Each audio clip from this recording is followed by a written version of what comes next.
বিসমিল্লাহির রহমানির রহিম। উপস্থিত সাংবাদিকবৃন্দ, আসসালামু আলাইকুম। বাংলাদেশের পার্শ্ববর্তী বৃহৎ আঞ্চলিক শক্তি ভারতে গোরক্ষা আন্দোলনের নামে যে নৃশংসভাবে সংখ্যালঘু মুসলমান এবং হিন্দু দলিতদের উপরে নির্যাতন এবং হত্যাযজ্ঞ চালানো হচ্ছে, তারই প্রতিবাদে আজকে এই সংবাদ সম্মেলনের আয়োজন করা হয়েছে। এই সংবাদ সম্মেলনের প্রথম সময় ছিল 11টায়। আপনারা এখন 1টার সময় এটা কভার করছেন। তার কারণটি হলো, গত শেষ রাত থেকে আমার বাড়ির সামনে পুলিশ অবস্থান নেয়।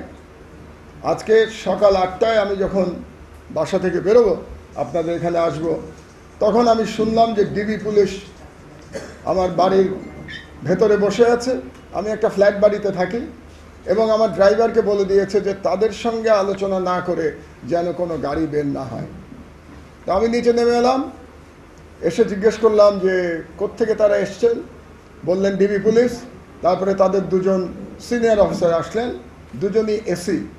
একজনের নাম জনাব রফিক এবং আরেকজনের নাম জনাব রাসেল। তারা এসে আমাকে খুবই বিনয়ের সঙ্গে বললেন যে আজকে যে প্রোগ্রাম আপনি করতে যাচ্ছেন, এই প্রোগ্রাম আপনাকে করতে দেওয়া হবে না। উপরের নির্দেশ দেওয়া হয়েছে যাতে এই সংবাদ সম্মেলন আপনি করতে না পারেন। আমি তাদেরকে তখন বললাম যে বাংলাদেশ কি ভারতের কলোনি হয়ে গেছে? যে অন্যায় নৃশংস ফ্যাসিবাদী আচরণের বিরুদ্ধে খোদ ভারতে সুবুদ্ধি সম্পন্ন মানুষেরা রাস্তায় নেমেছেন, আর আমি বাংলাদেশের একজন নাগরিক হয়ে তার প্রতিবাদ করতে পারবো না? তার মানে কি ভারতের জনগণের যে অধিকার আছে, বাংলাদেশের জনগণের সেই অধিকার নাই, কারণ বাংলাদেশ ভারতের কলোনি। যাই হোক, তারা আমাকে বললেন উপরে নির্দেশ, এর চেয়ে বেশি তারা কিছু বলতে পারছেন না এবং তারা চলে গেলেন। তারপর 10:15টার সময় তারা দুজন আবার ফিরে আসলেন। ফিরে এসে আমাকে জানালেন, তখন আমার সঙ্গে আমার সহকর্মী আবদুল্লাহ আহমেদ ছিলেন এবং আরও আমার দেশ পরিবারের সদস্যরা ছিলেন। আমাকে জানালেন যে উপরের নির্দেশ এসছে যে আগের যে বিধিনির্দেশ ছিল সেটা প্রত্যাহার করা হয়েছে এবং আমি সংবাদ সম্মেলন করতে পারবো। তো আমি সরকারের শুভবুদ্ধির জন্যে সরকারের যে মহল থেকে পরবর্তী সিদ্ধান্তটা এসছে তাদের সেই মহলকে ধন্যবাদ জানাচ্ছি। ভারতে কথিত ধর্মনিরপেক্ষ রাষ্ট্র ভারতে দীর্ঘদিন ধরে সংখ্যালঘু মুসলমান এবং হিন্দু দলিতদের প্রতি অত্যাচার নির্যাতন চলে আসছে। কিন্তু 2002 সালে গুজরাটের কুখ্যাত দাঙ্গায় হাজার হাজার মুসলমান নারী, পুরুষ, শিশুকে হত্যাকাণ্ডে যিনি নেতৃত্ব দিয়েছিলেন তৎকালীন মুখ্যমন্ত্রী নরেন্দ্র মোদী, তিনি 2014 সালে ভারতের প্রধানমন্ত্রী হওয়ার পর থেকে বিশেষ করে ভারতীয় মুসলমানদের জানমালের আর কোনো নিরাপত্তা সে দেশে নাই। তারই সর্বশেষ প্রকাশ আমরা এখন দেখতে পাচ্ছি।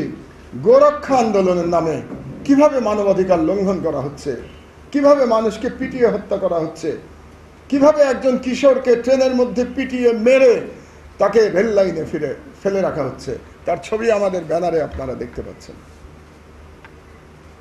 এই নরেন্দ্র মোদী, যিনি কদিন আগে মার্কিন যুক্তরাষ্ট্র থেকে ফিরে এসছেন, সেখানে আমরা ছবিতে দেখলাম, পত্রিকায় পড়লাম, গোমাংস আহারকারী মার্কিন প্রেসিডেন্ট ডোনাল্ড ট্রাম্পকে তিনি বারংবার উষ্ণ আলিঙ্গনে আবদ্ধ করছেন। তখন বোধহয় তিনি ভুলে গেছিলেন যে ডোনাল্ড ট্রাম্পও গরু মাংস খেয়ে থাকেন। তো নরেন্দ্র মোদী তার স্বদেশে ফিরে এসছেন।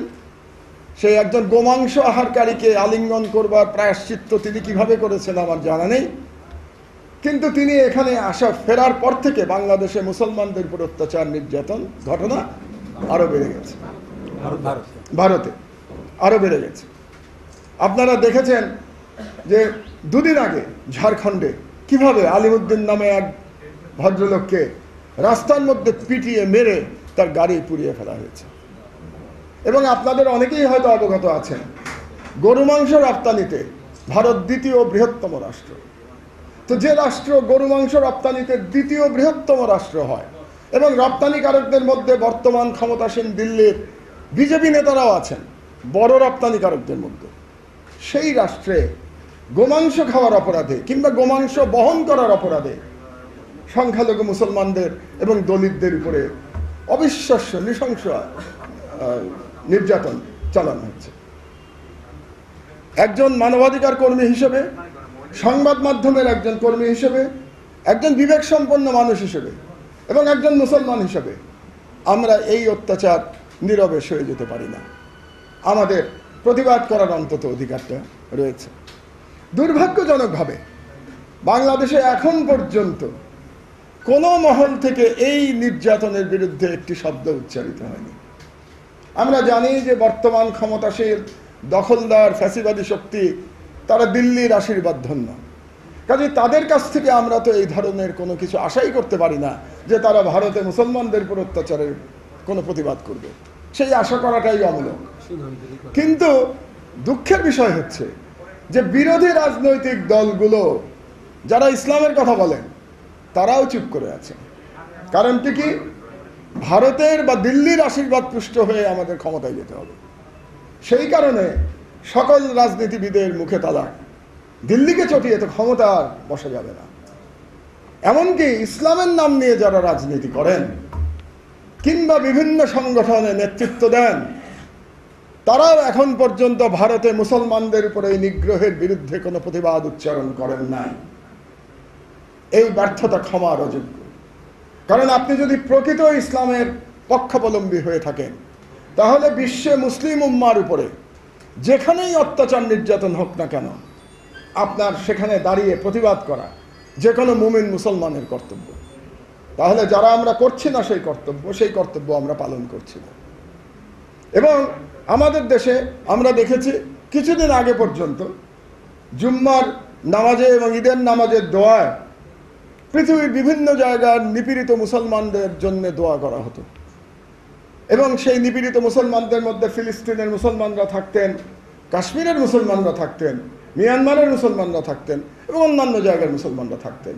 দুর্ভাগ্যজনকভাবে আজকাল দেখতে পাচ্ছি, অন্তত আমি গত ঈদে যেখানে নামাজ পড়েছি, জেল থেকে বেরোনোর পরে 5 বছর পরে এটা আমার প্রথম ঈদ, এবং যে কদিন আমি জুম্মার নামাজে যেতে পেরেছি সেখানকার দোয়ায় আমি ফিলিস্তিনের নাম এবং মিয়ানমারের মুসলমানের নাম কখনো কখনো শুনতে পাই, কিন্তু কাশ্মীরের মুসলমানদের কথা বাংলাদেশে আর কখনো শোনা যায় না। কারণ দিল্লির সেবাদাস সরকারের পীড়নের কারণে আলেম সমাজও ভীত সন্ত্রস্ত হয়ে গেছে। কাজে তারা মনে করে কাশ্মীরের মুসলমানদের কথা বললে আবার কি জানি জঙ্গিবাদের দোষ ঘাড়ের মধ্যে চলে আসে, আবার জেলে যেতে হয়, চাকরিটা হারাতে হয়। এই ভয়ে তারাও চুপ করে আছে। এখন আমরা আসি, রাজনীতিবিদদের কথা বললাম, ইসলামপন্থীদের কথা বললাম। বাংলাদেশে তো আর একটা বিশাল গোষ্ঠী আছেন যারা মানবাধিকারের কথা প্রায়ই বলেন, তথাকথিত সুশীল সমাজ। তারা কি করছে? সুশীল সমাজের একজন নেত্রী এবং নেতারা এখন সুপ্রিম কোর্ট প্রাঙ্গণে প্যাগান যুগে গ্রিক দেবী থেবিসের মূর্তি বসানোর জন্য তারা আন্দোলন করছেন। এবং তার মধ্যে একজন নেত্রী টেলিভিশনে বলেই ফেলেছেন যে ওই মূর্তি না থাকলে সুপ্রিম কোর্ট প্রাঙ্গণে মসজিদও থাকতে পারবে না। এ ধরনের কথা টেলিভিশনে তিনি উচ্চারণ করেছেন। সেই সমস্ত তথাকথিত সেকুলার, প্রকৃতপক্ষে সেকুলারের অন্তরালে তারা ইসলাম বিদ্বেষী গোষ্ঠী, তারা কিন্তু ভারতের মুসলমান নিহত হওয়ার পর তারা কেউ কোনো কথা এখন পর্যন্ত টু শব্দ উচ্চারণ করেন নাই। কেন করেন নাই? কারণ ভারতে যারা নিহত হচ্ছে তারা মুসলমান নিহত হলে তো মানবাধিকার ক্ষয় হয় না। মুসলমান নিহত হলে, মুসলমানের প্রতি আক্রমণ হলে মানবাধিকারের কোনো ক্ষয়ক্ষতি হয় না। এই কারণেই আপনাদের হয়তো কারো কারো স্মরণে আছে 2012 সালে আমি লিখেছিলাম মুসলমানের মানবাধিকার থাকতে নেই। ভারতে মুসলমানদের হত্যা করার দায়িত্ব কাঁধে তুলে নিয়েছে নরেন্দ্র মোদীর গোরক্ষা কমিটির গুন্ডা পান্ডারা, কাউ ভিজিল্যান্ট, ইংরেজিতে যারা বলে কাউ ভিজিল্যান্ট গ্রুপ। আবার দেখেন বাংলাদেশের মুসলমানদের হত্যা করার দায়িত্ব কারা নিয়েছে? ভারতীয় বিএসএফ। কারণ ভারতীয় বিএসএফ প্রতিনিয়ত আমাদের সীমান্তে বাংলাদেশিদের নির্মমভাবে গুলি করে মারছে। এমনকি পবিত্র ঈদের দিন দুজন কিশোরকে গুলি করে মারা হয়েছে। এখনো আমাদের চোখের সামনে ফেলানির লাশ, ঝুলে থাকা লাশ ভেসে ওঠে। তাহলে চমৎকার, ভারতে মোদি বাহিনী মুসলমানদের হত্যা করছে, সীমান্তে বিএসএফ মুসলমানদের হত্যা করছে, আর বাংলাদেশে প্রতিদিন হেফাজতে মৃত্যু, প্রতিদিন গুম, হত্যাকাণ্ড চলেই যাচ্ছে। তাহলে বাংলাদেশের সংখ্যাগুরু মুসলমানই বলুন আর ভারতের সংখ্যালঘু মুসলমানই বলুন, উভয় গোষ্ঠী এখন নিপীড়ন নির্যাতনের শিকার। এটাই হচ্ছে বাস্তবতা। কদিন আগে বাংলাদেশের সরকার একটা পরিসংখ্যান দিয়েছে জনসংখ্যার উপরে। সেখানে আমি দেখলাম তারা বলেছে বাংলাদেশের হিন্দু জনগোষ্ঠী নাকি বেড়ে গেছে, সংখ্যা বেড়ে গেছে। পরিসংখ্যানটা দেখে আমি একটু অবাক হয়ে পড়লাম। হিন্দু জনগোষ্ঠী বাড়লো, তার মানে কি হিন্দু জনগোষ্ঠীর মধ্যে কি বার্থ রেট বেড়ে গেছে বাংলাদেশে এখন মুসলমান জনগোষ্ঠীর তুলনায়? অথবা এতদিন যে আমরা শুনতাম হিন্দু জনগোষ্ঠী ভারতে চলে যাচ্ছে, এখন কি তারা আবার বাংলাদেশে ফিরে আসতে শুরু করেছে? না হলে হিন্দু জনগোষ্ঠী বাড়লো কি করে? এটা নিয়ে আমি বেশ অবাক হয়েছিলাম। এখন মনে হচ্ছে যে উভয় দেশেই মুসলমান জনসংখ্যা কমানোর চেষ্টা করা হচ্ছে, এবং সেটা গুলি করে মেরে হোক, তাড়িয়ে দিয়ে হোক। যে একটা ডেমোগ্রাফিক সিচুয়েশন আছে, হিন্দু মুসলমানের যে ভারসাম্য আছে, ডেমোগ্রাফিক ভারসাম্য যেটাকে বলে, সম্ভবত সেটার পরিবর্তন করবার জন্যে দুই দেশের শাসক গোষ্ঠী একমত হয়েছে। আনন্দের কথা হচ্ছে যে ভারতের যারা শুভবুদ্ধি সম্পন্ন গণতান্ত্রিক মনস্ক নাগরিক, তারা কিন্তু পথে নেমেছেন, আমাদের আগেই পথে নেমেছেন। নট ইন মাই নেম বলে তারা কিন্তু ভারতের নগরে নগরে প্রতিবাদ করছেন এই হিন্দুত্ববাদের চণ্ডনীতির বিরুদ্ধে, হিন্দুত্ববাদের হত্যাকাণ্ডের বিরুদ্ধে তার প্রতিবাদ করছেন। আমি তাদেরকে সালাম জানাই, আমি তাদেরকে শ্রদ্ধা জ্ঞাপন করছি, আমি তাদের কর্মসূচির সঙ্গে একাত্মতা ঘোষণা করছি যে তারা আমাদের পথ দেখিয়েছেন। বাংলাদেশে আমরা যেটা এখনো পারিনি, ভারতের সুশীল সমাজ কিন্তু কিছুটা পেরেছে, কিন্তু ভারতের বিচার বিভাগ পারেন নাই। ভারতের বিচার বিভাগ ব্যর্থ হয়েছে। সংখ্যালঘু নাগরিকদের সুরক্ষা দিতে ভারতের বিচার বিভাগ সম্পূর্ণভাবে ব্যর্থ হয়েছে। একজনও অপরাধীকে সাজা দেওয়া যায়নি, একজনকেও হত্যাকাণ্ড থেকে বাঁচানো যায়নি। আমি সেদিন ভারতেরই পত্রিকায় পড়ছিলাম যে সর্বশেষ নিহত আলিমুদ্দিনের স্ত্রীর কাছে যখন পুলিশ গেল, তখন সেই বিধবা মহিলা বললেন, এখন পুলিশ এসে কি হবে? আমার স্বামীকে যখন পুলিশের থানার একটু দূরে পিটিয়ে পিটিয়ে মারছিল, তখন পুলিশ কোথায় ছিল? এই হচ্ছে ভারতের বাস্তবতা। আমরা তথাকথিত মানবাধিকারের ধ্বজাধারী পশ্চিমা শাসক গোষ্ঠীরও নীরবতার জন্য নিন্দা জানাই, কারণ পশ্চিমারাই মানবাধিকারের কথা বেশি বলে, কিন্তু ভারতের প্রশ্নে তারা নিশ্চুপ। কদিন আগে ভারতীয় প্রধানমন্ত্রী আমেরিকা সফর করে এসেছেন। ট্রাম্পের সঙ্গে তার আলোচনায় ভারতীয় সংখ্যালঘুদের সুরক্ষা দেওয়ার বিষয় কিন্তু স্থান পায়নি, এ বিষয়ে কোনো আলোচনা হয়নি। অবশ্য আমি ট্রাম্পকে দোষ দেই না, কারণ আর যাই হোক, প্রেসিডেন্ট ট্রাম্পকে দ্বিমুখী আচরণের দায়ে দোষী করা যাবে না। তিনি যখন নির্বাচনী যেটাকে বলে ক্যাম্পেইন চলছিল, তখনই তিনি মুসলমানদের বিরুদ্ধে কথা বলেছেন। তিনি মুসলমানদের যে পছন্দ করেন না পরিষ্কারভাবে বলেছেন, এবং প্রেসিডেন্ট হওয়ার পর থেকে যে যে কথা তিনি বলেছিলেন ক্যাম্পেইন চলাকালে, যে যে ব্যবস্থা মুসলমানদের বিরুদ্ধে তিনি গ্রহণ করবেন, সেই ব্যবস্থা তিনি গ্রহণ করছেন। কাজেই তাকে বলতে হবে যে তিনি একেবারে এক কথার মানুষ। আরেকটি বিষয় বলা প্রয়োজন, প্রেসিডেন্ট ট্রাম্প মানবাধিকারের ধার ধারেন না। তিনি একমাত্র মার্কিন প্রেসিডেন্ট যিনি প্রকাশ্যে বলেছেন যে সেনা হেফাজতে নির্যাতন করা যেতে পারে বৃহত্তর স্বার্থে, অর্থাৎ নির্যাতন করার বৈধতা দিয়েছেন প্রেসিডেন্ট ট্রাম্প। নির্যাতন মার্কিন সেনাবাহিনী সবসময় করেছে, ভিয়েতনামে করেছে, আমরা যখন সেই স্কুলের ছাত্র ছিলাম। এই যখন চাকরি জীবনে বয়স আর একটু বেশ বেড়েছে, তখন ইরাকে করেছে, আফগানিস্তানে করেছে, গুয়ান্তানামো বেতে কি করেছে আপনারা সবাই জানেন। এগুলো মার্কিনরা করেই থাকে, কিন্তু কোনো মার্কিন প্রেসিডেন্ট আজ পর্যন্ত প্রকাশ্যে নির্যাতনের পক্ষে অবস্থান নেয়নি। প্রেসিডেন্ট ট্রাম্প প্রকাশ্যে নির্যাতনের পক্ষে অবস্থান নিয়েছেন। কাজেই প্রেসিডেন্ট ট্রাম্পকে বলা যাবে না যে তিনি মুসলমানের প্রসঙ্গ কেন উত্থাপন করেন নাই, তার কাছে এটা প্রত্যাশা করাও ঠিক হবে না। কিন্তু ইউরোপীয়দের কাছে তো আমাদের প্রত্যাশা ছিল, কারণ ইউরোপীয় রাষ্ট্রগুলোই এই মানবাধিকারের প্রশ্ন বেশি তুলে থাকে বিভিন্ন বিষয়ে।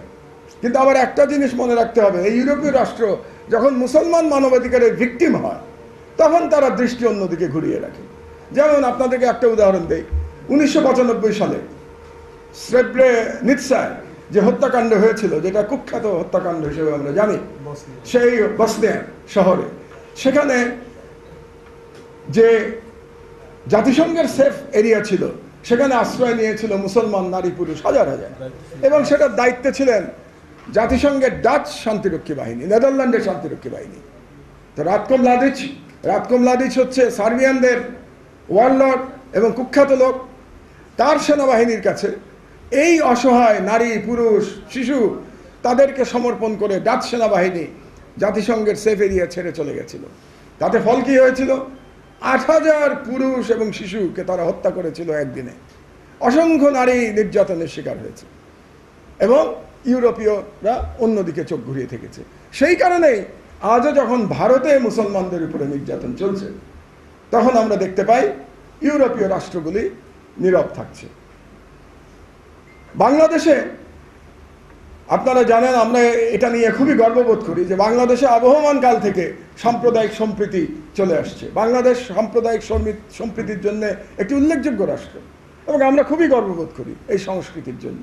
অথচ সেই বাংলাদেশেও যদি কখনো কোথাও কোনো বিচ্ছিন্ন ঘটনা ঘটে থাকে তাহলে আমরা দেখতে পাই সঙ্গে সঙ্গে বাংলাদেশে যে সমস্ত বিদেশি কূটনীতিক আছেন তারা ঝাঁপিয়ে পড়েন। তো এই কূটনীতিকদের জাত ভাইরা দিল্লিতে চাকরি করেন, তাই তো না? তো দিল্লিতে এখন প্রতিদিন মুসলমান হত্যা হচ্ছে, মুসলমান নিধন হচ্ছে, দলিতদের নিধন করা হচ্ছে। কই আজ পর্যন্ত আমাদের বাংলাদেশের সেই সমস্ত পশ্চিমা কূটনীতিকদের দিল্লির জাত ভাইদের তো দেখলাম না ভারত সরকারের বিরুদ্ধে একটি শব্দ উচ্চারণ করতে। কারণ কি? কারণ মুসলমান মরলে মাদকাধিকার যায় না, এটাই তো তার প্রধান কারণ। বাংলাদেশে সংখ্যালঘু হিন্দু সম্প্রদায়ের জন্যে এখানকার যে ভারতীয় হাইকমিশন তারা প্রায় স্থানীয় অভিভাবকের মতো আচরণ করে। মনে হয় যেন তারা লোকাল গার্ডিয়ান, বাংলাদেশের সংখ্যালঘুদের লোকাল গার্জিয়ান। কোথাও কোনো কিছু হলে তারা ছুটে যান, সেখানে ছুটে যান, সেই সমস্ত যারা আক্রান্ত ভিকটিম থাকেন তাদের পরিবারদের সান্ত্বনা দেন, বাংলাদেশ সরকারের দৃষ্টি আকর্ষণ করেন। আপনাদের মনে আছে নিশ্চয়ই, বছর দুয়েক আগে সম্ভবত সুষমা স্বরাজ বাংলাদেশ সরকারের বিরুদ্ধে খুব শক্ত একটি বিবৃতি দিয়েছিলেন যে এখানে সংখ্যালঘুরা সুরক্ষা পাচ্ছে না। আমি বাংলাদেশ সরকারের কাছে জানতে চাই যে প্রতিদিন যে ভারতে মুসলমান নিহত হচ্ছে, আমাদের যে দিল্লির হাইকমিশন আছে সেই হাইকমিশনের কর্তা ব্যক্তিরা কয়জন নিহত মুসলমান পরিবারের সদস্যদের সঙ্গে দেখা করেছেন, তাদের প্রতি সমবেদনা জানিয়েছেন। কারণ ভারতীয় হাইকমিশনের যদি বাংলাদেশের সংখ্যালঘু হিন্দুদের ব্যাপারে নাক গলানোর অধিকার থাকে তাহলে আমাদের যে এমবাসি আছে দিল্লিতে তারও তো ভারতীয় মুসলমানদের ব্যাপারে নাক গলানোর অধিকার থাকার কথা। সেই অধিকার কি আমরা কখনো প্রয়োগ করতে পেরেছি? তাহলে বাস্তবতা হচ্ছে যে আমরা অত্যাচারের শিকার হয়েই চলেছি। ভারতেও হচ্ছে, বাংলাদেশেও হচ্ছে, এবং আমরা দু চারজন যারা অন্তত লড়াই করতে চাই, যারা দাঁড়াতে চাই একসঙ্গে, যে আজকে আমরা কয়েকজন এই ভারতীয় এই নির্যাতনের বিরুদ্ধে আমরা একসঙ্গে এক মঞ্চে বসেছি, তাদেরকেও বিভিন্নভাবে বাধা দেওয়া হয়, তাদেরকে জেলে নেওয়া হয়। এবং জেলে যে নেওয়া হয় আমি তার সব থেকে বড় প্রমাণ, বর্তমান সরকারের 8.5 বছরের 5 বছর আমি জেলে ছিলাম এবং আবারও জেলে যে কোনো সময় চলে যেতে পারি, সেটা গুরুত্বপূর্ণ বিষয় নয়। এবং আজকে যে আমি আপনাদের সামনে বক্তব্য দিতে এসেছি, আমি ধারণা করছি যে এইসব বক্তব্য আপনারা ছাপবেন না। টেলিভিশনে ছবি তুলছেন কিন্তু টেলিভিশনে প্রচার হবে না। কারণ বাংলাদেশে মিডিয়ার যে আদর্শ, যে চতুর্থ স্তম্ভের স্বাধীনতা, সেটা 1/11 পর থেকেই চলে গেছে। 1/11 যে মঈন ফখরুদ্দিনের সরকার এসেছিল, তারা আসার পর থেকেই মিডিয়াকে দখল করে ফেলেছে। সেই ধারাবাহিকতায় শেখ হাসিনাও মিডিয়া দখল করে রেখেছেন। আমরা কয়েকজন চেষ্টা করেছি মিডিয়ার স্বাধীনতা বজায় রাখবার জন্যে, তার জন্য প্রচুর মূল্য আমাদেরকে দিতে হয়েছে। যত যাই হোক, রাষ্ট্রের শক্তির সঙ্গে ব্যক্তি কোনোদিন পেরে ওঠে না, আমরাও পেরে উঠিনি। আমার দেশ আজও তালাবন্ধ হয়ে পড়ে আছে এবং বেআইনিভাবে পড়ে আছে। কাজে সেই পত্রিকা আমার নাই। কাজে আমি আশাও করি না যে আমার আজকের বক্তব্য আপনাদের মিডিয়াতে খুব বেশি স্থান পাবে। স্থান পেলেও ভিতরের কোনো পাতায় 1 কলাম হলেও হতে পারে, কিন্তু সেটা গুরুত্বপূর্ণ বিষয় নয়। গুরুত্বপূর্ণ বিষয় হচ্ছে আমি ডিআরইউতে এসে আপনাদের সাংবাদিকদের সামনে আমার বক্তব্যটা দিতে পারছি। এটা আমার কাছে আরও গুরুত্বপূর্ণ। নৈতিকভাবে আমি মনে করছি যে আমরা একটা কাজের মতো কাজ করতে পেরেছি। অন্তত ভারতের সংখ্যালঘু মুসলমান ভাইয়ারা জানবেন যে বাংলাদেশ থেকে এখনো বিবেক বর্জিত হয় নাই, বাংলাদেশ থেকে এখনো সকল মানুষ নপুংসক হয়ে যায় নাই, যে কারো সাহস নাই যে ভারতীয় চন্দ্রনীতির বিরুদ্ধে প্রতিবাদ করতে ভয়ে কাতর হয়ে যাবে। এরকম অবস্থা বাংলাদেশে এখনো হয় নাই। অন্তত নৈতিকভাবে আমরা তাদের পাশে এসে দাঁড়ালাম। কাজেই আমার বক্তব্য আমি আর বেশি দীর্ঘায়িত করব না। আমি যেটা বিশেষভাবে বলতে চাচ্ছি, আমি উৎসাহিত বোধ করছি যে ভারতে নট ইন মাই নেম এই স্লোগান নিয়ে সেখানকার সুবুদ্ধি সম্পন্ন মানুষেরা পথে নেমেছেন, এবং সেখান থেকে আমি আশাবাদী হচ্ছি যে ভারতের অধিকাংশ জনগোষ্ঠী নিশ্চয়ই এই চন্দ্রনীতি সমর্থন করেন না, এবং এক সময় এই চন্দ্রনীতির বিরুদ্ধে তারা ঐক্যবদ্ধভাবে জেগে উঠবেন এবং এই হিন্দুত্ববাদী সরকারের জুলুম অত্যাচারের বিরুদ্ধে তারা অবস্থান গ্রহণ করবেন। আমি আমাদের সেই সমস্ত ভারতীয় ভাই বোনদের বলতে চাই, আপনাদের সেই গণতান্ত্রিক এবং মানবাধিকার পক্ষের লড়াইয়ে আমরাও আপনাদের সাথে। আমরা আশাবাদী যে আমাদের দুই দেশের সুবুদ্ধি সম্পন্ন অসাম্প্রদায়িক মানুষেরা এবং সাহসী মানুষেরা যদি একসাথে আন্দোলন করতে পারি, সংগ্রাম করতে পারি, তাহলে দিল্লি এবং ঢাকায় যে ফ্যাসিবাদ আমাদের ঘাড়ের উপরে চেপে বসে আছে, সেই ফ্যাসিবাদকে পরাজিত করে আমরা উভয় রাষ্ট্রে আমরা প্রকৃত গণতান্ত্রিক মূল্যবোধ প্রতিষ্ঠা করতে সক্ষম হব ইনশাআল্লাহ। আপনাদেরকে অনেকক্ষণ ধরে ধৈর্য ধরে আমার বক্তব্য শোনার জন্য অসংখ্য ধন্যবাদ। আল্লাহ।